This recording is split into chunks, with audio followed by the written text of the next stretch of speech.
the impact that time in nature can have, not just on our well-being and mental health, but actually on innovation. Like, you spend time in nature and your innovation has been proven to go up 50%.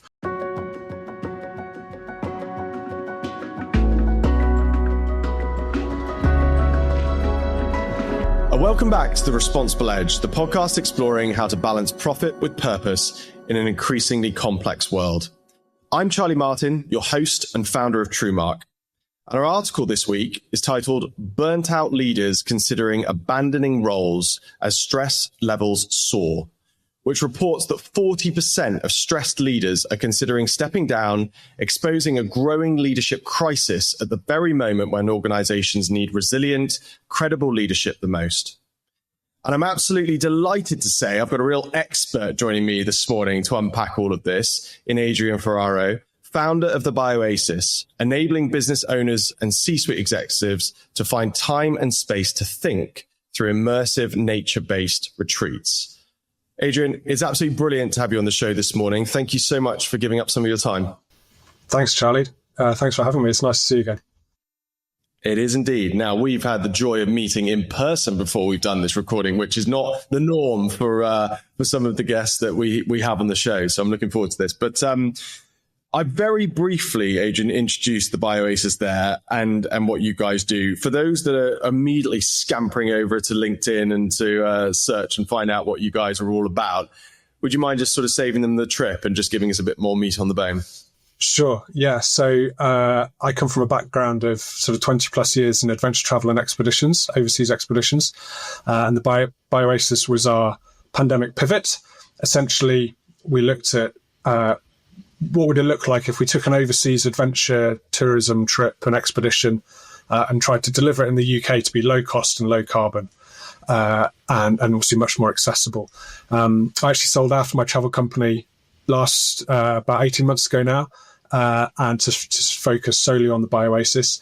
And essentially, we are an off-grid adventure experience. We're working on a 5,000-acre estate down in South Devon, which has amazing wildflower meadows, ancient woodlands, salt marshes, river estuaries. And we've built 3 base camps that are completely self-sufficient with composting toilets and hot outdoor showers. We provide all of the accommodation, the food, etc. And it's like a mini adventure, but we specialize in 2 things. One is school group expeditions and residentials, but the other is team building retreats for businesses in order to, as you said, give those leaders time and space to really think strategically about these challenges that we are all facing in the next, currently, but also certainly the next 5 or 10 years.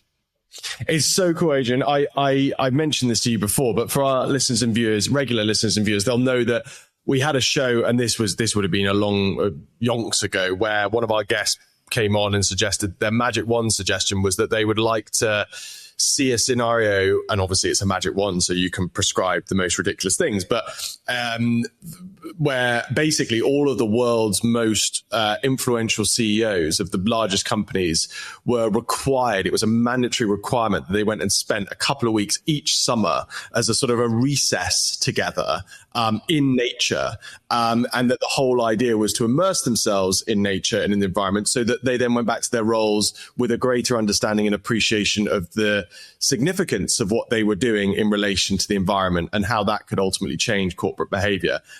So I love that you are literally the first manifestation of a magic wand suggestion. You're the first stage in it, which is absolutely fantastic.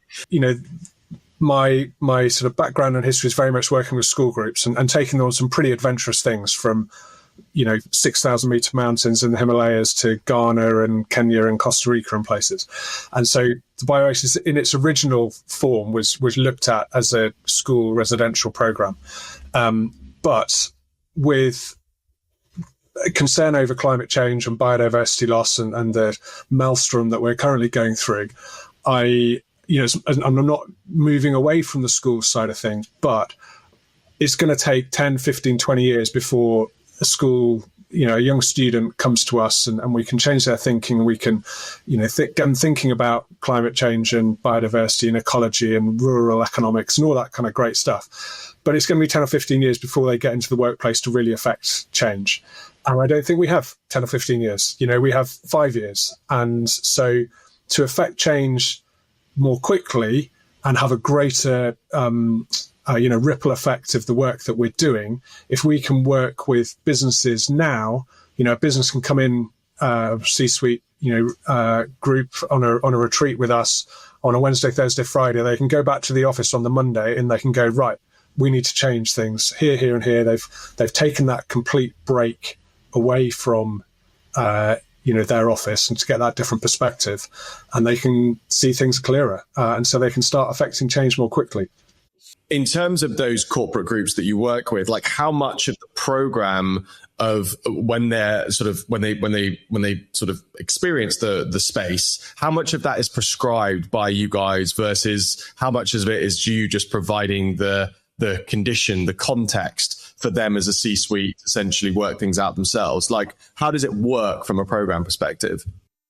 Yeah, it's a bit of a balance, certainly. And we have some open programs for business owners, to join on their own with other business owners. For instance, we have a fire starter retreat where business owners and entrepreneurs can come and get that sounding board from other business owners and entrepreneurs. So, but for a C-suite, executive team, we would very much tailor the approach to what they wanted out of it. And if they literally want to not think about work and just get that time and space to have that shared experience, that shared adventure, to just the chance to chat, going on walks through, amazing woodland and wildflower meadows, and see where it leads them, then that's totally fine. If they want to add in some structure to that, they want a couple of sessions themselves to work on, that then great.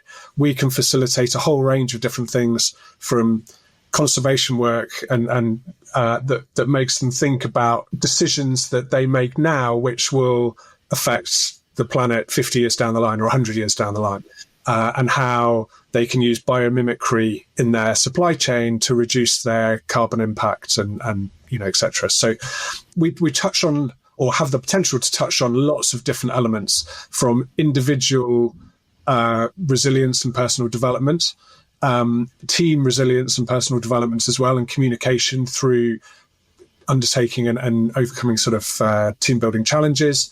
But we try and avoid those really typical prescriptive team building challenges that everybody's done 5 times before, in the grounds of some, posh hotel.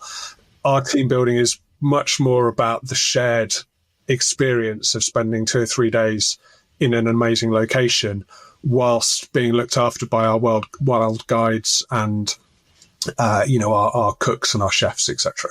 I think what you're doing is brilliant. I think Anthropy is coming up, I think, in March, and we're looking forward to heading there. And I think one of the big bits of feedback that I had from people that I met at last year's Anthropy was, you had a lot of people from the Southeast that were sort of, decamping for 3 days, in Cornwall at the Eden Project. And I think there was a similar sort of impact of that, in the sense that people thought it was great to just get out of the Southeast, like have a clean slate, have a bit of time and space, crucially, to think and engage and have an opportunity to kind of be inspired, I think, by other people, if you like, that had a similar mindset.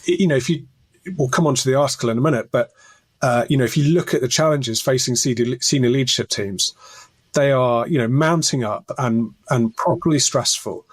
And to get clear headspace and actually think strategically about your business, an office with straight walls and, a load of sticky notes or whiteboards, etc., is such an uninspiring place in which to think innovatively and long term. And there's so much evidence out there about the impact that time in nature can have, not just on our well-being and mental health, but actually on innovation. Like, you spend time in nature, and your innovation has been proven to go up 50%. 98% of studies looking at...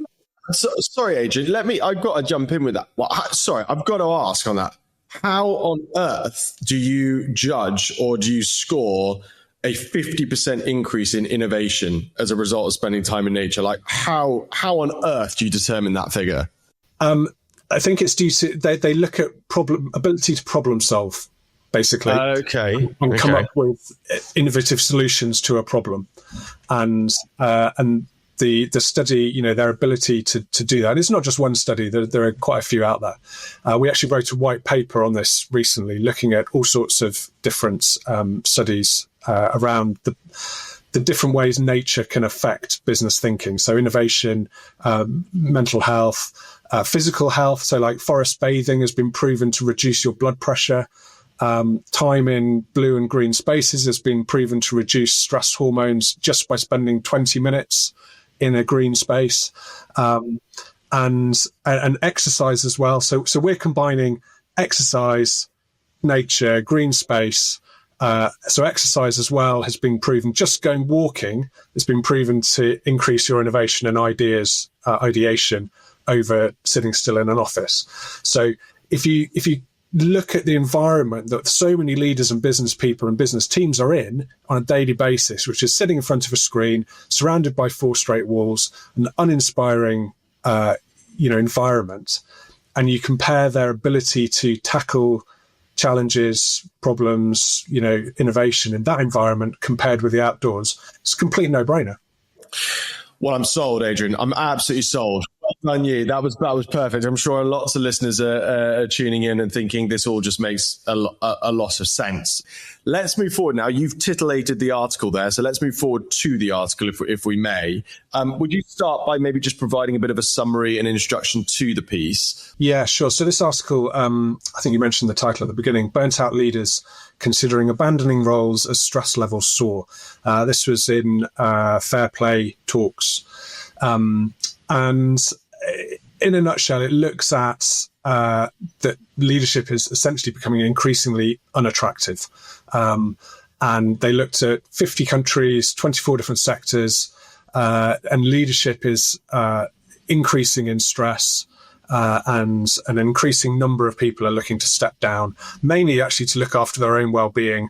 That they're looking at the stresses of their work and thinking, actually, this is having a detrimental effect on me, and I'm not willing to do that anymore. So it's a number of causes, which certainly reflects the white paper that we recently published. An interesting one was a decrease in trust in management from employees, which I thought was one that I hadn't come across before. But certainly things like just the huge uncertainty in the world at the moment. That's a difficult place in which to lead in. The implementation of AI, geopolitics, talent retention, attracting and retaining the best staff.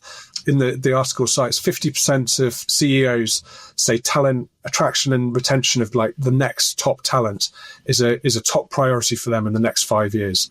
And also just workplace polarization, economic stagnation. There are multiple things. And then you throw into the mix climate change, climate crisis. How's that going to be affecting businesses that may have been going for 50, 60, 70 years, and suddenly they're having to pivot, adjust, adapt to AI, adapt to climate risk, geopolitics, really, really quickly.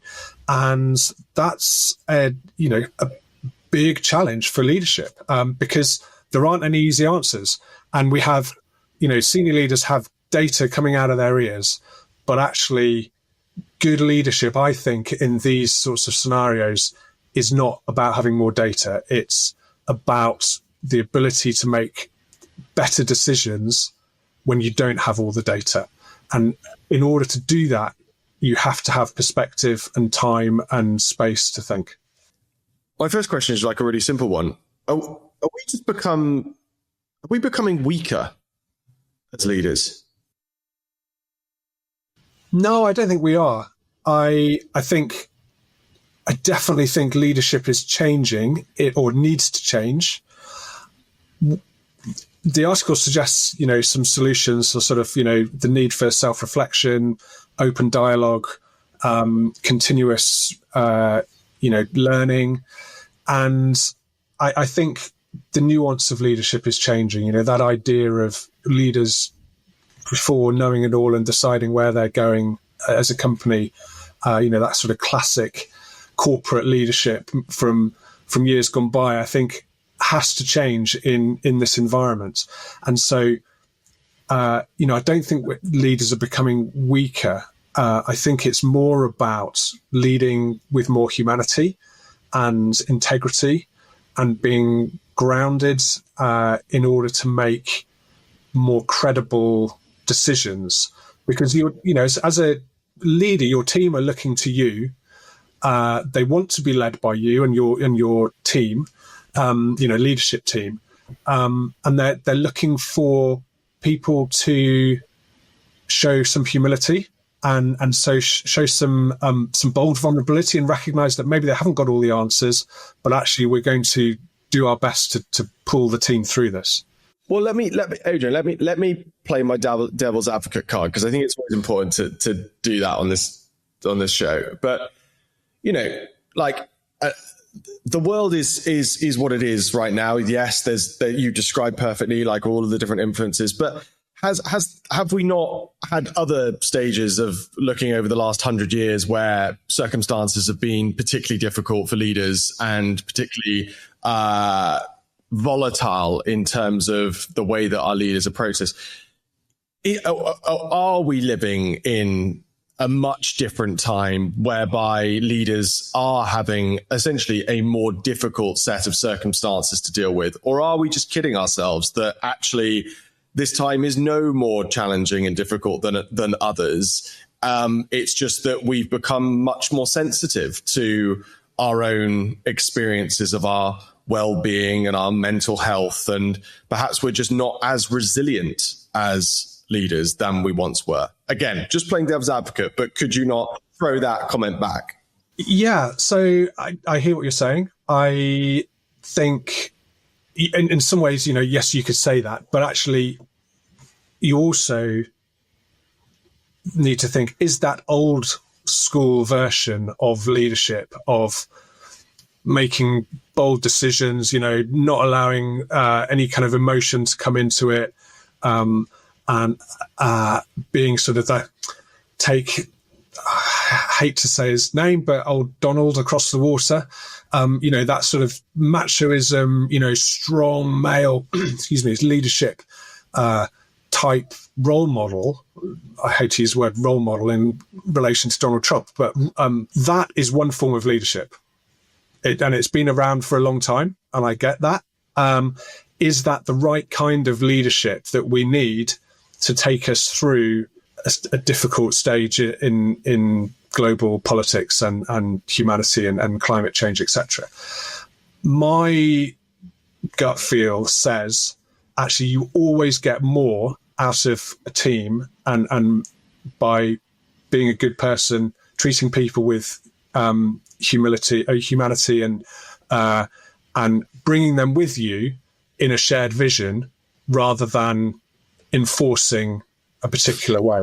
And just to be clear, I don't think my view is that I'm suggesting that more sort of aggressive front foot way of leading is appropriate. Far from it. Now, I have to admit, when I read the article and I was thinking, essentially we've identified that stress is becoming a bigger and bigger issue for leaders, and ultimately that there's this sense of a leadership crisis pending based upon the fact that nobody wants to be a leader anymore.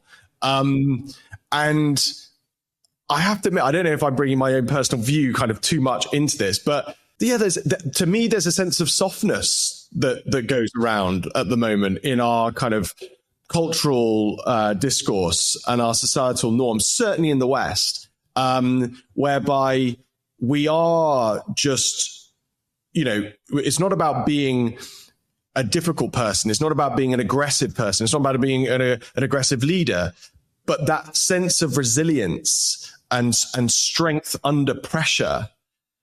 That's what worries me about this. I look at it and I think, my goodness, if we're losing that grit and that grunt, and instead we're replacing it with a a victimhood-led cultural norm of poor me, these are the problems at play and I need help. Does that create the kind of condition? And I'm going to, actually, I'm going to now apply it to the UK. I think we should just draw this down to the UK and think about, because we're both in the UK, we can talk possibly about the influence of this on the way that the UK is developing.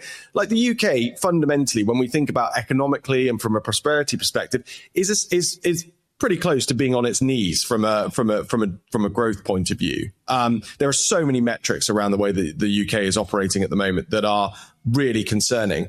To have a void of strong leadership within that terrifies me. So I agree. I don't think we have many good leaders, certainly on a sort of a national scale and certainly global scale. But I think, you touched on the point resilience there, and absolutely critical. You can still be a resilient person and lead with kindness and humanity. 100%. So, and resilience is absolutely key. And I think we have become a less resilient population, for one of a better sort of phrase. And what's interesting about that, I think, is if you look at what makes people and organizations resilient, it is their ability to adapt to change, their ability to sort of bounce back when things go wrong, their ability to tackle unexpected situations. And how can we teach resilience? Well, if you're running a successful business, you've ironed all resilience building scenarios out of your business, because you want things that are repeatable, systems that work, without you having to worry about whether they're going to break, people that know exactly what job they're going to be doing. All these things that streamline business to make them successful are exactly the situations and environment in which you do not build resilience. So if we want resilient leaders, we have to now artificially create those environments in which we are testing people and putting people outside of their comfort zone. And speaking to various people about, what we do about the Bioasis, and we say, take your team off grid on an adventure for 2 or 3 days. And one comment stuck in my mind from about sort of 6 months ago. Somebody said, "Oh, sounds great. I'm not sure my team would be very comfortable with that." Yeah, that's exactly why you need to come, because business has, for all of the challenges facing leadership, business is about making money comfortably. And I don't mean necessarily sitting on a comfy chair. I mean ironing out all the unknowns. And if you can build your team, whether that's a C-suite executive team or your whole SME team, or, to be comfortable with the uncomfortable and know that they are capable of dealing with adversity, coming back and overcoming challenges, you are building their resilience to be able to be agile and adapt to things back in the office when they go back to the office.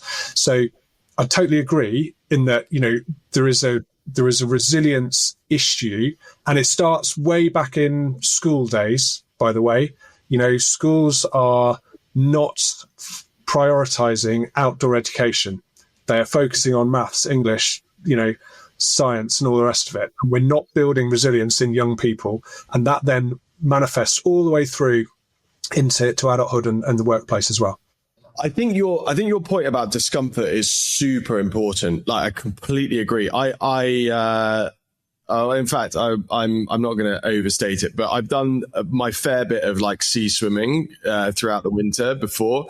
And I've always felt like when I go, at the weekend and I go and swim in the sea in February or whatever, it does like literally allows me to frame my experience throughout the rest of my coming working week in a totally different way.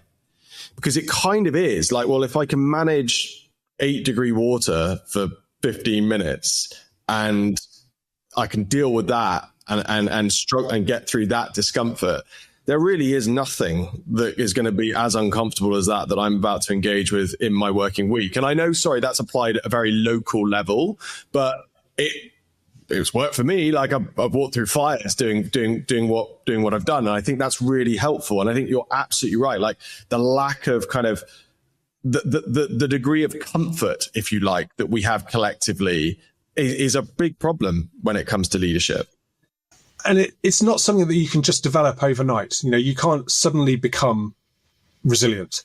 You have to build this up over time. You have to build it as a team through that shared experience. So, you take 8 people on a C-suite executive team into the Bioasis for 3 days, and it doesn't matter what your title is. Does not matter. If it's raining, it rains on everybody equally, and they have to work together as a team outside of that hierarchical structure that they may have back in the office. Somebody said to me recently, Adrian, I love what you do at the Bioasis. I can see the benefits of spending 3 days, off grid on an adventure. I want the benefits of spending 3 days off grid on an adventure. I do not want to spend 3 days off grid on an adventure. And it's overcoming this sense of actually, I'm quite comfortable. I quite like my life. I quite like my, creature comforts and all the rest of it. So part of our challenge actually is to communicate that you don't have to go and be Bear Grylls or Ray Mears and skin rabbits and, sleep under a hedge in order to become more resilient. You can take people out of their comfort zones and get them challenged and build that individual and team resilience whilst actually still providing enough that it's a type 1 fun rather than a type 2 fun. I like that. I draw an analogy with like somebody going to the gym for the first time. Like you don't take somebody to the gym and go, right, there's a 200 kilogram deadlift. Good luck. You build them over time, and there's that can be applied to resilience as well. I want to ask you, moving on from where our conversation is at the moment, but I want to ask you a question about like the article alludes to this leadership crisis, because basically leaders are just turning away from leadership because they don't like it and it's too difficult and they're burning out as a result and they're reprioritizing other things. What happens? Put on your like little 8-ball and give it a shake. Like what happens in a vacuum of leadership? Like what happens in that void? Like what are the implications of it? I think the implications are quite scary, if I'm honest. Let's get scary, Adrian. You tell me. Give me the horror story. Go on. Well, at a global level, if you look at where there are no strong good leaders, you get strong bad leaders. And, Putin, Trump, and many others as well. And so I think you can have the need is for good leadership. Let me ask you on that. So do you think that bad leaders essentially are less prone to burnout? Ooh, good question.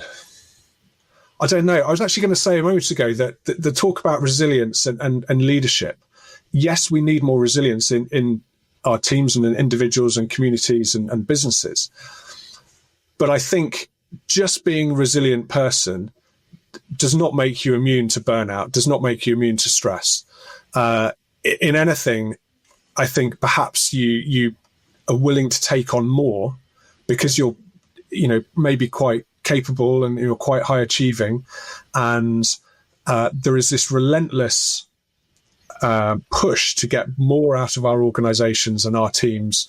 And that is the difficulty in where this balance lies. And obviously at the moment, with 40% of leadership CEOs thinking about stepping down because of the stress, that balance and that tipping point is not good at the moment. So we need to find something to reframe that. And resilience is one of them, but I don't think it's completely the be all and end all of solving the problems associated with leading, big companies. And I think it's a multiple problem around, purposeful work, change in society's expectations about what business should be doing. And, this is coming really quickly at companies. You know, AI, none of us were a few of us were talking about AI 2 years ago. But you know, climate change and the crisis and the risk associated with it is suddenly like catching up with people. And I think, you know, being a business that actively makes the world a better place is a really powerful motivator, as a purpose for that business to exist, as a business to work for, and a business to buy from. And, you know, the challenge, I think, tasked with leadership is how can we move from that sort of older, maybe becoming more outdated form of business into a new era where people want more from business. You know, there was a Harvard Business Review that said 9 out of 10 people would earn less money to do more meaningful work.